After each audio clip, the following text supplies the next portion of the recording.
Hello hello.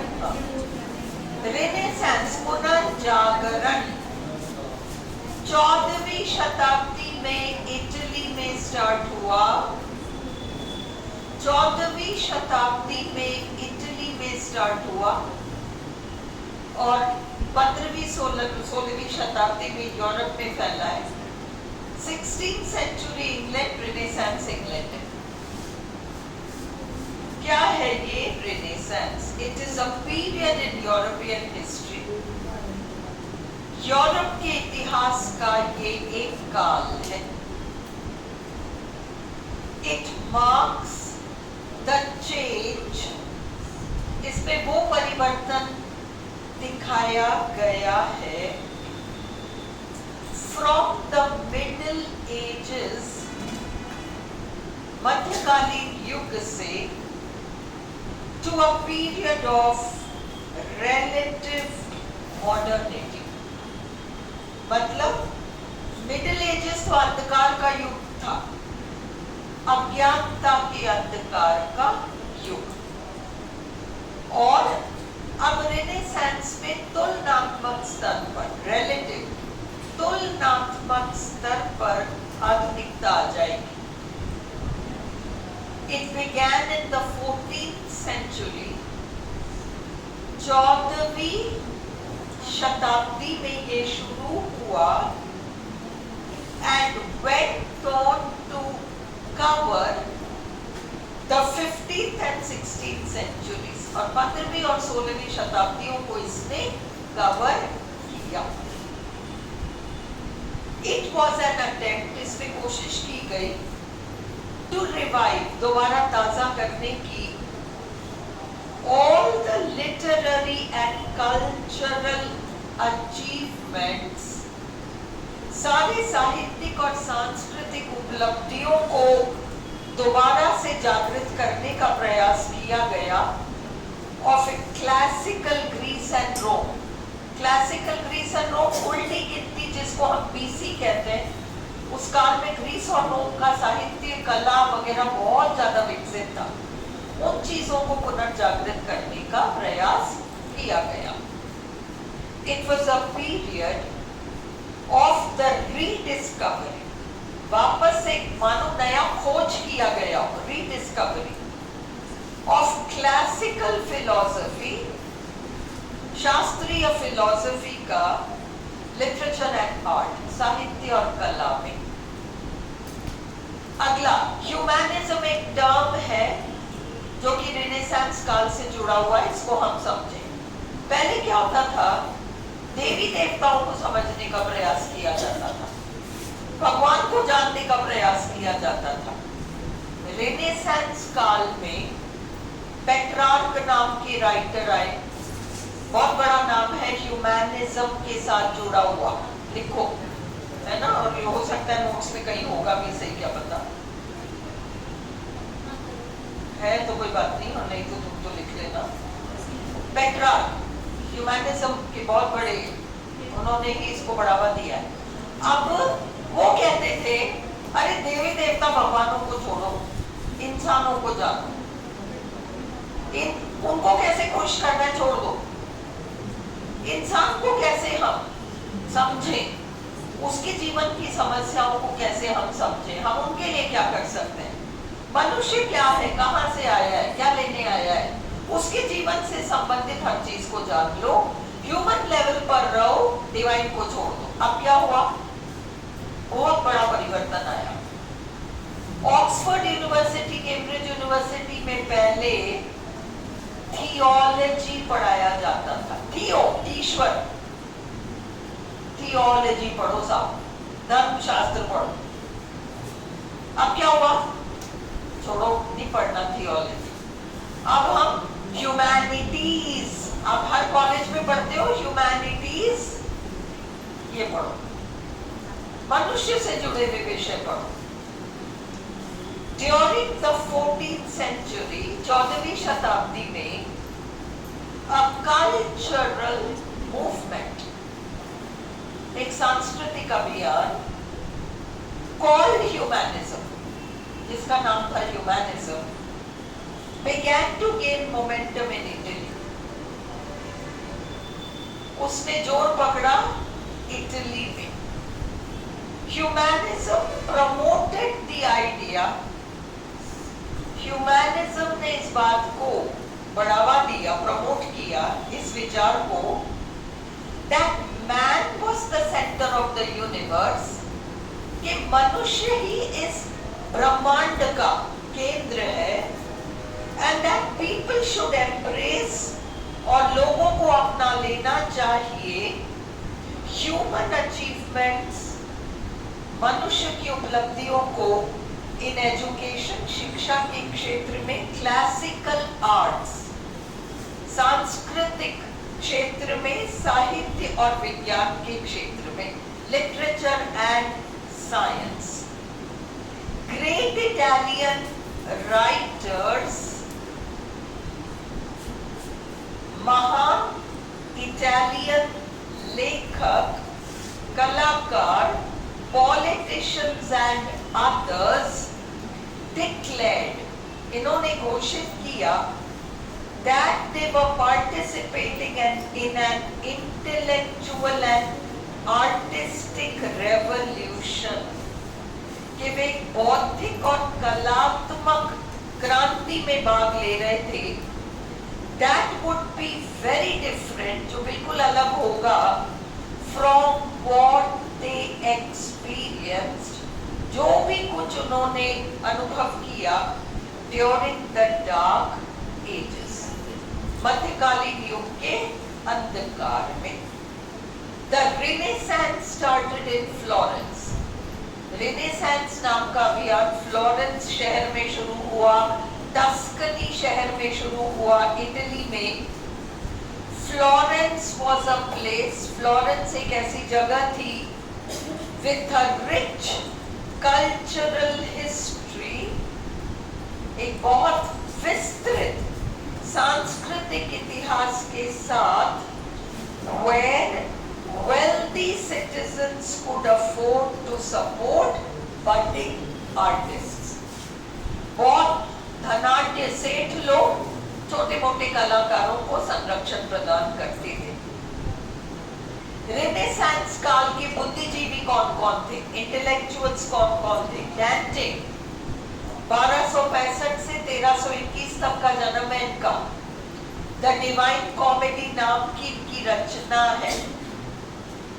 Okay, ये सारे महान लेखकों को जेल में रहना पड़ा, बंदी बन के रहना पड़ा. क्यों? क्योंकि उस जमाने में ज्ञान अलाउड नहीं था. याद हो आपको तो सुकरात को जहर पीना पड़ गया था. उनको कहा गया था तुम अपने सत्य को एक तरफ छोड़ो तो तुम जिंदा रह सकते हो, नहीं तो जहर पीने को तैयार हो जाओ. उसने कहा मैं सत्य को तो नहीं छोड़ू, जहर पी लूंगा. है ना, एक वो जमाना था. आज उन लोगों की सिखाई सारी बातें हम सीख रहे हैं, पर उस जमाने में अलाउड नहीं था. आप इससे ज्यादा सोच नहीं सकते. यूं देखो, इधर उधर मत देखो, ज्यादा ज्ञानी मत बनो.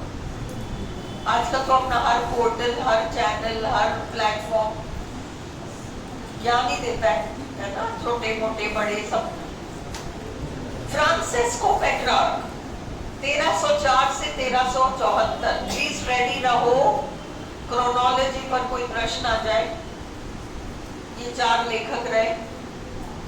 इनके बर्थ के हिसाब से कौन पहले पैदा हुआ, कौन मरा, उसके हिसाब से इनका रीअरेंजमेंट करो. पहले पेट्रार्क का नाम, फिर डैंटे का नाम. आपको पता होना चाहिए डैंटे पहले आए. वो क्रम आपको जमाने को आ सकता है. His discovery of Cicero's letters. Cicero Italy के एक बहुत महान वक्ता थे. Is supposed to have initiated, उन्होंने शुरुआत करी the 14th century Italian Renaissance, 14वीं शताब्दी के इटली के पुनर्जागरण का, and the founding of Renaissance humanism. और Renaissance humanism को शुरुआत करने वालों में से थे फ्रांसिस्को पेट्रार्क. फिर आए बोकाचियो, 1313 में जन्म है, 1375 में मृत्यु है. इन्होंने डी कैमरॉन नाम की रचना लिखी है, जिसको पढ़कर चौसर ने अपना कैंटरबरी कैंटरबरी टेल्स लिखा था। He was an Italian writer. Italy के लेखक थे, कवि थे, correspondent of Petrarch. Correspondent of Petrarch का मतलब ये पत्र लिखते थे पेट्रार्क को। He was an important Renaissance humanist. Renaissance काल के ये भी बहुत बड़े ह्यूमैनिस्ट थे। Da Vinci, Leonardo da Vinci 1452 से 1519, इन्होंने मोनालिसा पेंटिंग बनाई है। जहां से देखो वहां से आपको देख के मुस्कुरानी होगी वो Mona Lisa. And the last supper, Jesus Christ को सूली पर चढ़ाया गया, उसके एक रात पहले उनका जो अपने 12 अनुयायियों के साथ भोज था, उसका पेंटिंग्स। डेसिडेरियस इरास्मस, इरास्मस आपके बहुत बड़े स्कॉलर हैं और आपने बीए फाइनल में इन प्रेज ऑफ इग्नोरेंस नाम का ऐसे पढ़ा था जिसमें इनका रेफरेंस आता है, क्योंकि इन्होंने किताब लिखी है इन प्रेज ऑफ फॉली जो बहुत पॉपुलर हुई। 1466 से 1536 तक का इनका काल है। He wrote in praise of folly. इन्होंने इन प्रेज ऑफ फॉली नाम की किताब लिखी। इन्होंने बाइबल को यूनानी भाषा से अंग्रेजी भाषा में ट्रांसलेट किया, नहीं, इटालियन भाषा से यूनानी भाषा में ट्रांसलेट किया, इटालियन से ग्रीक में ट्रांसलेट किया। जॉफ्रे चौसर, इनका जीवन, इनका जन्म का एग्जैक्ट सन नहीं पता, 1343 क्वेश्चन मार्क 1400 तक। कैंटरबरी टेल्स इनकी सबसे बड़ी रचना है। फिर राफेल नाम के कलाकार, आपके सिलेबस में प्री रेफलाइट ब्रदरहुड है, ये प्री रेफलाइट राफेल के काल से पहले चित्रकारों को जो छूट थी, हमें भी वो छूट दो। देखो एक जमाना था जब कला को बिल्कुल फ्री छोड़ रखा था, जैसे चाहो जो चाहो पेंट करो। तो फिर बीच का एक ऐसा काल आया जब कलाकारों पर बंदिशें लगाई गई। क्या पेंटिंग बनाई, क्या पेंटिंग बनाई, औरत का शरीर बनाया। तो अब नियम जो बने उसमें उन चित्रकारों ने कहा कि देखो तुम्हारी नजर गंदी है, तुम्हारी नजर गंदी है, तुम इसको एक औरत की तरह क्यों देख रहे हो? तुम देखो हमारी कला को कि हमने उस ह्यूमन बॉडी को कितना परफेक्ट तरीके से दर्शाया है। जैसे एक महिला अंगड़ाई लेती है, तो जब वो उसको दिखाया है कि वो 4 घंटों तक मशीन पे बैठकर सिलाई कर रही है, और 4 घंटे बैठकर उस महिला ने मशीन पर सिलाई करी है, तो फिर जब हम थकते हैं क्या करते हैं? 2 घंटे पढ़ने के बाद हम क्या करते हैं ना? तो उस महिला ने अंगड़ाई ली, और उस महिला ने अंगड़ाई ली तो उसके पूरे बदन का वो आउटलाइन पूरा परफेक्टली पेंटर्स ने बनाया। बहुत फेमस पेंटिंग है, बहुत फेमस। तो अब इस पे हो गया इस तरह की चीजों पे, है ना, कि ऐसे कैसे कर सकते हो और आप तो महिला की बॉडी दिखा रहे हो, और ये सब अलाउड नहीं होता। तो इन चित्रकारों ने कहा राफेल से पहले आजादी थी चित्रकारों की, और लोगों की निगाह साफ थी। आप लोगों के दिमाग में भूसा भरा हुआ है, कचरा भरा हुआ, आपको हर जगह गंदगी दिखती है। तो प्री रेफलाइट मूवमेंट आया इसी एज में, विक्टोरियन एज में आएगा वो बाद में आके, और उसमें ये मांग की गई कि ये राफेल नाम का जो कलाकार है, इससे पहले की आजादी हमें लाकर दो। 1483 से लेकर 1520 तक का काल है इनका। Italian painter who learn from da Vinci and Michael Angelo, इन राइटर से इन्होंने सीखा है। Best known for his paintings of the Madonna, mother Mary and the school of Athens. जैसे अपनी बुद्धि शैली है ना, वैसे एथेंस की शैली, एथेंस शहर का नाम है यूनान में। माइकल एंजेलो 1475 से 1564, इनका जन्म पहले है इसलिए ये पहले आएंगे। बहुत लंबी जिंदगी निकाली है इन्होंने। 64 प्लस 25 देखो, 89 इयर्स के थे ये। इटालियन स्कल्पटर माइकल एंजेलो मूर्तिकार थे, चित्रकार भी थे और आर्किटेक्ट भी थे। द स्टैचू ऑफ डेविड इन्होंने बनाया। The creation of Adam, Adam and ewe जो बाइबल में हम पढ़ते हैं उनका। Art, architecture and science were closely linked during the Renaissance. Renaissance काल में ये सब बारीकी से जुड़े हुए थे। Artists like Da Vinci incorporated scientific principles. इन्होंने वैज्ञानिक सिद्धांतों को पढ़ा, अध्ययन किया। Incorporated शामिल करना, such as anatomy, body, into their work so that they could recreate the human body, ताकि वे human body को तैयार कर सके with extraordinary precision, बिल्कुल exactly. Scientific discoveries led to major shifts in thinking. वैज्ञानिक खोज की वजह से लोगों के सोच विचार में परिवर्तन आया। गैलीलियो, टेलीस्कोप, गैलीलियो भी जेल में रहे, है ना? ये डांटे भी जेल में रहे। इटालियन एस्ट्रोनॉमर ग्रह नक्षत्रों का अध्ययन करने वाले, फिजिसिस्ट थे, इंजीनियर थे और उन्होंने टेलीस्कोप को डिस्कवर किया। कोपरनिकस 1473 से 1543 मैथमेटिशियन, गणितज्ञ थे एंड एस्ट्रोनॉमर थे। ही प्रपोज्ड, उन्होंने ये प्रस्ताव रखा दैट द सन, पहले ये मानते थे कि धरती बीच में है और सूरज घूमता है। अब ये कोपरनिकस ने कहा नहीं, सूरज बीच में और धरती घूमती है। And not the earth was the center of the solar system. इसको heliocentric universe कहते हैं। heliocentric में सूरज बीच में है और धरती घूमती है।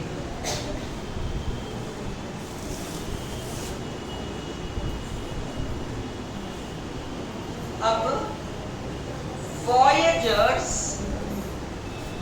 launched expeditions, voyages करने वाले, भौगोलिक खोज, voyages करने वाले, expeditions यही travel, to travel the entire globe, पूरा विश्व घूमना चाहते थे। They discovered new shipping routes, इनको जहाजों के माध्यम से नए मार्ग इन्होंने खोजे। To the Americas, North America, South America, India and the Far East, Cape of Good Hope वगैरह ये लोग गए, है ना? बस इसको बंद कर दो वीडियो को। अब हम कल मॉडर्न